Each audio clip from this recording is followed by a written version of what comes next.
This program was first broadcast on Canterbury's access media station, Plains FM, and was made with the assistance of New Zealand On Air. It's time for Emergence News on Plains FM 96.9, citizen-made radio.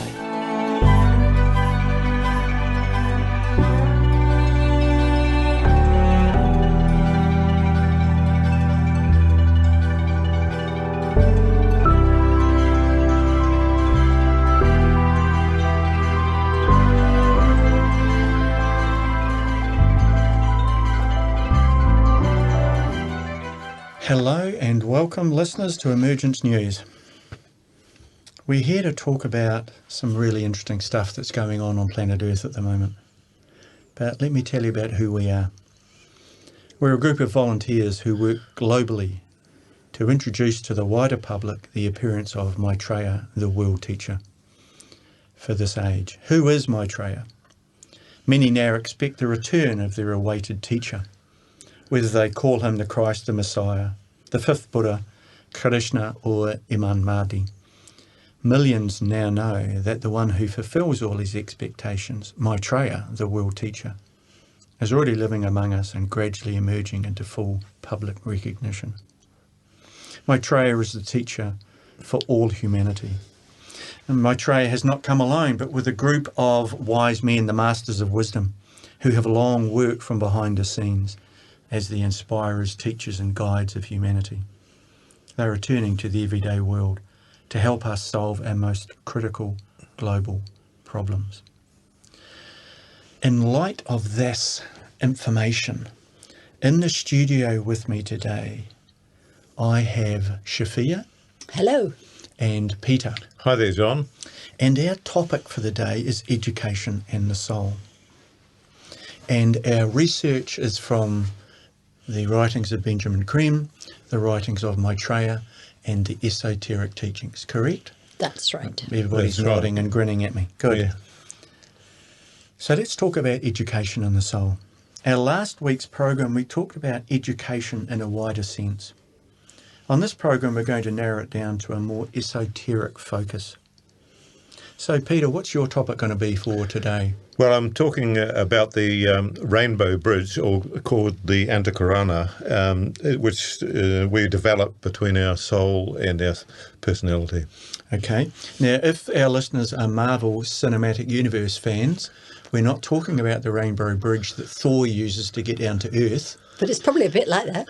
It is a bit like that, actually, because we're actually all gods, aren't we? Yes. Yeah. We're works in progress, but we're all gods. Good. Really topical, Peter.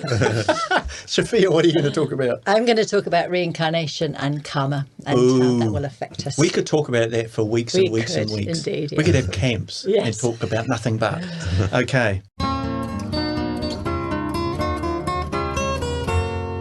So, let's talk about education and the soul.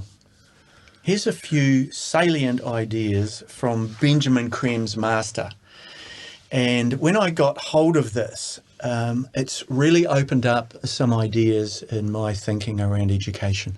And my thinking is that life is education. Education is life. Mm-hmm. And when the wise street oracles talk about the University of Life and the School of Hard Knocks, they are really nailing it, because life is a school, life is education. Here's what the master has to say. True education is the process by which an individual, through gradual expansion of consciousness, contacts, knows, and is able to express his or her inner divinity. The master goes on to say, in seeking insights into the direction which education in the new age might take, it will prove useful to establish the basic purpose which education serves and throw light on the inadequacies of the present educational approaches. Firstly, it must be understood for whom education exists and the process by which it carries out its function. This may be less obvious than in first sight may seem to be the case, for man has long been ignorant of his true nature and constitution, taking the part for whole and ignoring, to a large extent, his essential being. Man, as a soul in incarnation, is an emerging God. We've touched on that already. And through the law of rebirth, Sophia, is advancing slowly to the demonstration and full splendour of that divinity. Education, in its true sense, is the means by which an individual, through a gradual expansion of conscious awareness, is fitted and fits himself, herself, for that goal. All that aids this process is education, however formal or informal the method may be. The fact of the soul, the divine intermediary, which is what Peter's going to talk about, must gain general acceptance, and techniques of contact with this higher principle attain common usage. When the race structure, evolutionary development and purposes of the soul are known and documented, a more specific approach can be made to the education of both children and adults, and a new meaning given to the process by which men learn to become gods. Amazing statement. When the race structure, evolutionary development and purposes of the soul are known and documented. Mm-hmm. That's where we have to move to. And we talked a little bit last week around how that's unfolding in some circles. But as Peter's going to talk about, building that bridge is important, and as Sophia's going to talk about, understanding karma and reincarnation has an impact on our ability to be educated. So thanks, guys. I'm looking forward to when we come back.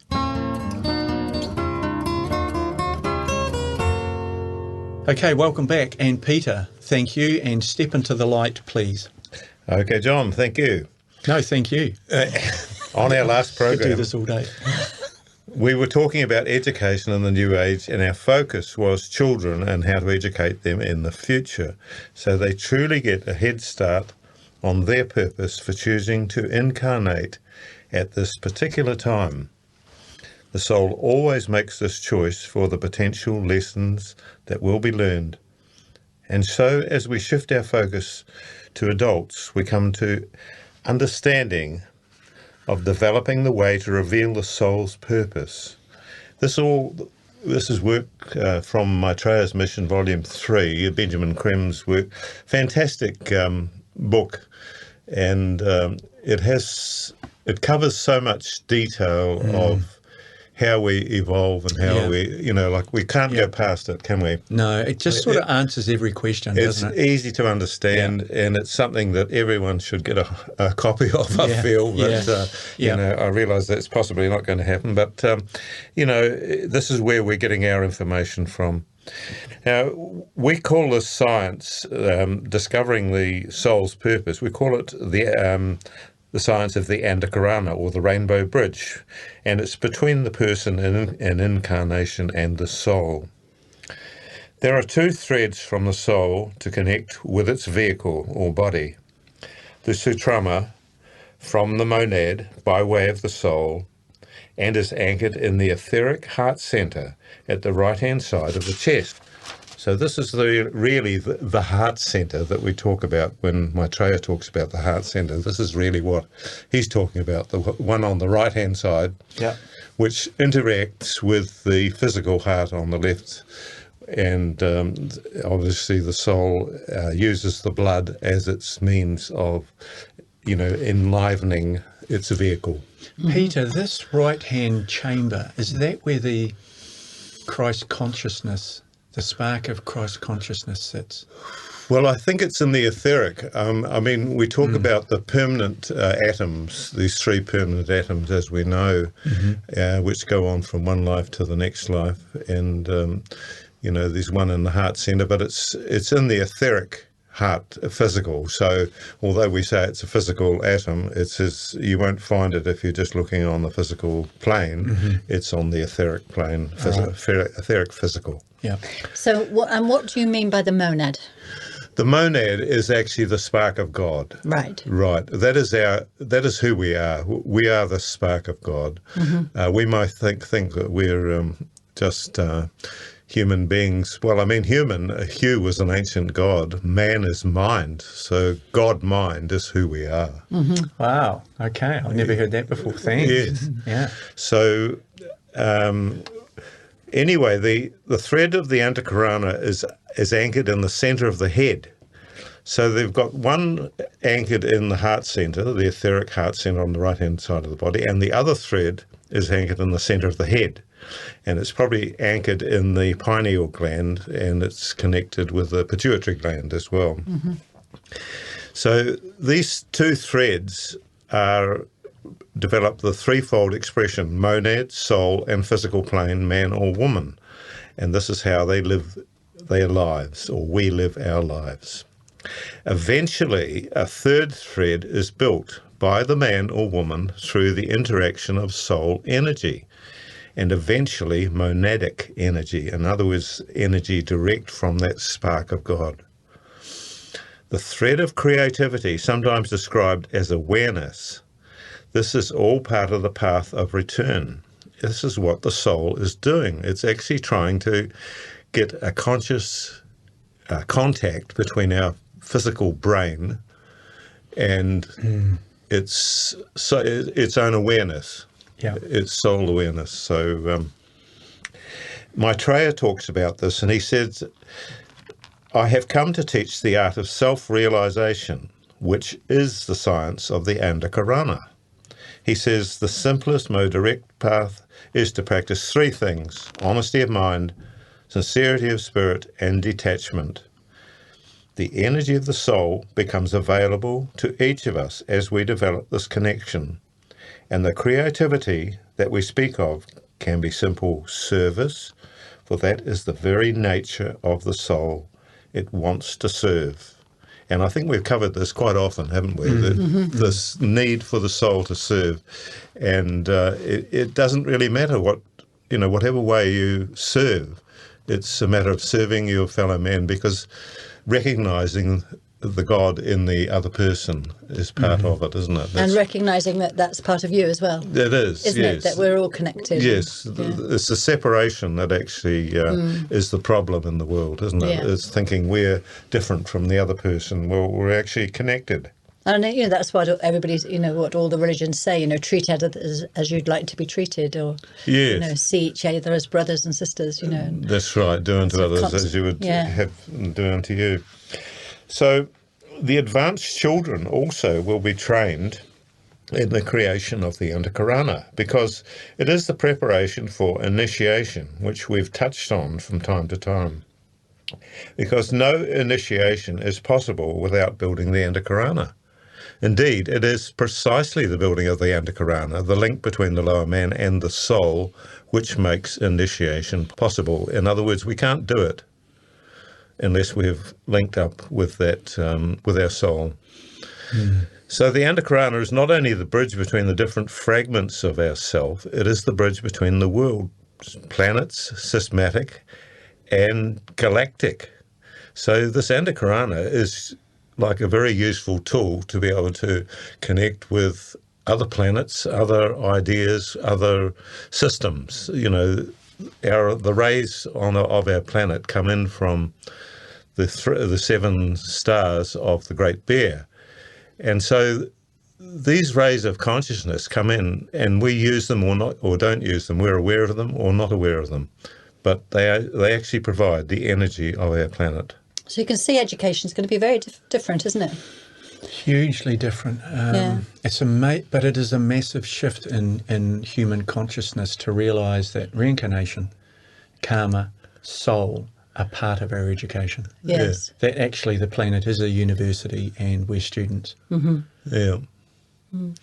So if we remember that this Antakarana is actually the bridge that we built, and it's the vitalising process goes on. It is not simply a question of building a bridge. It is through that bridge that the stimulus from the higher levels take place. In other words, the energy comes back through the soul to our physical vehicle. So that if we are plugging into the 7 rays, yes, it's coming, those 7 rays, whatever structure, flavour, form, colour they take, yes, we are accessing them through the soul, through the Antakarana, down into our physical, mental, emotional, causal vehicles. body. That's right, Yeah. Exactly right. Yeah. We use them, and we use them through the soul, and so that's how we get our energy, actually. Yeah. The physical gets the energy probably from food as well, but basically our purpose of life and energy for that comes through from the soul. So transmission meditation must be building the antakarana. It does, yes, indeed. And that's probably any type of Yeah. I think, service or meditation, isn't it? I mean, and they say the two go in hand in hand. yeah, what really. does Benjamin Cream say? The right royal road to enlightenment is meditation and service. Yeah. Meditation brings in the soul energy, service expresses it. And That's right. and you need both of it, you know. Yeah. If you just meditate all the time, you can actually go a little bit crazy, can't you, with all the light you bring in? Neuroses of the initiate, I think that's called. Yes. I've got 4 or 5 or 8 or 9 of those, which I hide. All right. Okay. Thank you. Let's take a break and we'll come back to Shafia. This is the Emergence News on Plains FM. For more information, go to shareinternational.org. Okay, Shafia. Thank you, Peter. That's great stuff. We just had a real chat off air. So, Shafia, bring us home. Come on. So, as we've been talking about in the last couple of programmes, we've been talking about education in the future, and we're continuing today with some basic precepts that will be an accepted baseline for all education, along with the race structure and initiatory status and the antakarana that Peter's just been talking about. We'll also understand and accept the fact of reincarnation and the great law of cause and effect, which we know as karma. So much of the world's population believe in reincarnation of some form or some sort of continual life. And the basis of Western society is Christianity. And in modern times, it would appear that reincarnation is not part of the Christian worldview. Has this always been so? No. Reincarnation was, it seems, an accepted part of Jesus, or Yeshua, as he was known in Aramaic, his teachings. Back in 533 AD, it was declared heresy by the Second Council of Constantinople. All the teachings pertaining to this were destroyed, as in fact, as much of the old knowledge was as well. Women were persecuted for their wisdom, as were those who celebrated and worked with the natural world. If it didn't support the control of the church hierarchy, it was suppressed and driven underground. This is one of the reasons this time has been known as the Dark Ages. With knowledge hoarded by the few, patriarchy flourished. And it's similar today, isn't it? You know, the few... We're still living in feudal times. Yes, that's and right. And the Lord has a private army as well. Yeah, and fear rules. Yeah, very much. However, we find in the Bible some overlooked instances that suggest the acceptance of reincarnation. When the disciples asked Jesus who John the Baptist was, he replied, "It is Elias, come again." Jesus often said, "You will see these things," wonders or happenings in the future, which indicate an assumption that it will be they, the people listening to him in the moment, who will be present when future events unfold, not some future generation. Yes. Yeah. Another example was when he was healing a child of blindness and was asked the reason. Was it the sin of the father or the child that caused the blindness? Again, an indication of an acceptance by the disciples that past mistakes must be accounted for in another life. Reincarnation and the law of cause and effect go hand in hand. Why would we need to be born again into a life full of sometimes very hard lessons? If God is just, then can justice be served in one short lifetime? So I would like to just share a little story of mine, because when I was 16, I was always worrying about the world and the injustice. You know, to me, God was just. And I used to look around and see, you know, a child had died at 2, or somebody else was in a wheelchair and somebody else was blind. And then there were other people living long and happy and easy lives. And so I always pondered and worried about, the fact that this seems so unfair. And then a friend of mine told me about some writings of Rudolf Steiner, who talked about reincarnation. And I think I've told you before, it was like I was in this dark room and suddenly somebody put the light on for me. And it was like, it wasn't like it was a theory that was presented to me that I had to believe in. It was like a remembering, a knowing that actually, yes, that was it. And it was like a great sort of weight was lifted off my shoulders when I heard this, that, and I just knew that was the way it was. And yeah. What about you? How did you accept reincarnation into your life? And because I was raised in a Christian view that you got one shot, one life, and it just never made sense. No. And my parents were from the background where you left school and got a decent job and stuck with it forever. So it was 40 hours a week for 40 years, and then you'd retire and that's it. Yeah. And yeah. I'm kind of going, are you sure? Sounds boring. That doesn't sound great. So reincarnation enabled me to imagine a better life. Yes. Yeah. What about you, Peter? Well, it wasn't until I joined the Rosicrucians, actually, that I came across reincarnation. I hadn't hit my desk before then. Even though you've had thousands of lives. To be quite honest, it just fitted, as you said yourself, Shafir. It sort of seemed to be so right. So it answered so many questions, actually. Yes. Yeah, it does. It makes sense, doesn't it? It does. It does make sense of the world. And... Okay, so once reincarnation is realised to be how the soul evolves, it will transform education. We will understand that we are here to master a particular set of lessons in each particular life. Our teachers and support people can focus on assisting us according to our initiate status, our point of evolution, race structure.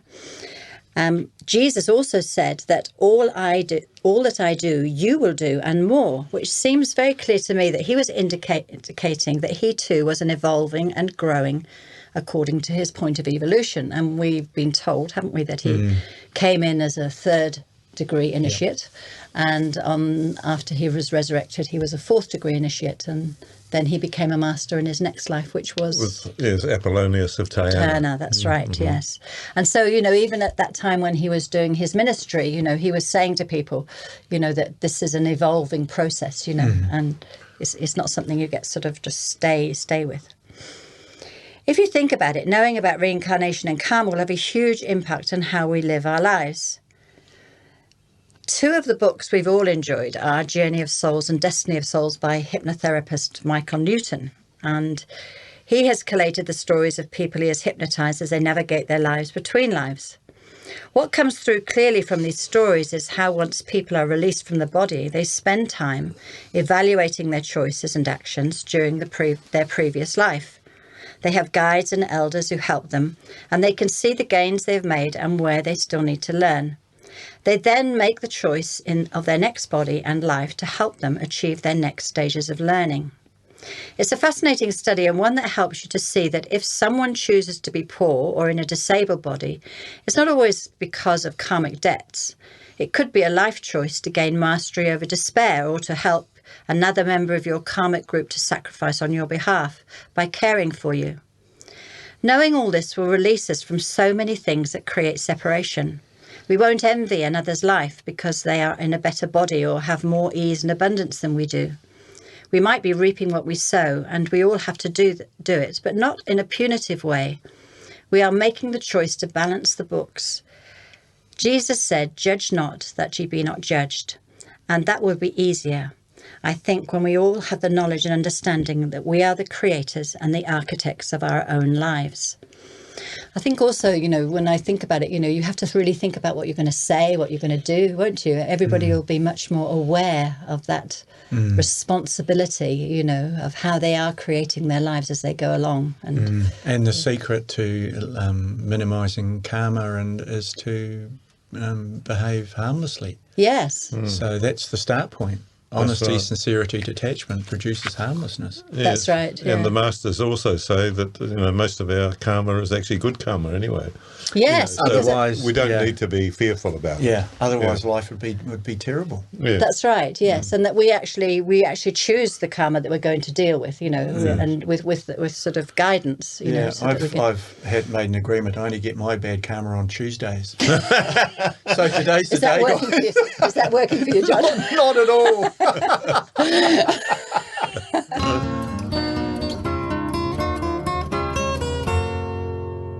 Look, just to wrap up the program around this education and education working with soul, Peter's talked about how we contact our soul and the process there. There is a science. Shafir's talked about reincarnation and the historic value there. And reincarnation and karma have been whispering to us right through history. Yes. And our current civilization chooses to ignore those things. But our current civilization's falling over. But there's much more in the world, sort of vocabulary now, isn't it? That's your karma, or that's bad karma, that's good. Yeah. People are saying it all the time. Yeah, it is creeping in. Yes. Yeah. Benjamin Creme, I'm just going to come back to him to wrap up the program. And we've talked about the Day of Declaration, and he said the externalisation of the work of the Masters, so after the Day of Declaration, will have enormous physical, emotional, mental and psychological impact on humanity. We will come to realise that the soul really exists. They, the Masters, are the kingdom of souls. People like Jesus will be talking to people daily. It will become clear that reincarnation is a fact of life. This will transform human thinking about the reason for us being on earth. And that is so true. Mm-hmm. As our small minds grasp the big picture, that will change our relationships. Yes, and it's the change of relationship which is a demonstration of the soul. And we'll change all sorts of things like climate change and that sort of thing. We'll realise that we are responsible for these things. Reverence for self is reflected in reverence for the external. Yes. All this information can be found on the Share International website, www.share-international.org. Scorpio Books in Christchurch carries the magazine and some books. And also don't forget the podcasts, which are available on the Plains FM website. We welcome your comments, questions and feedback. Please contact us at emergencenews@gmail.com. The opportunity to join our transmission is available Monday and Wednesday evenings and Thursday mornings, which gives us the possibility to do a service meditation in conjunction with Masters.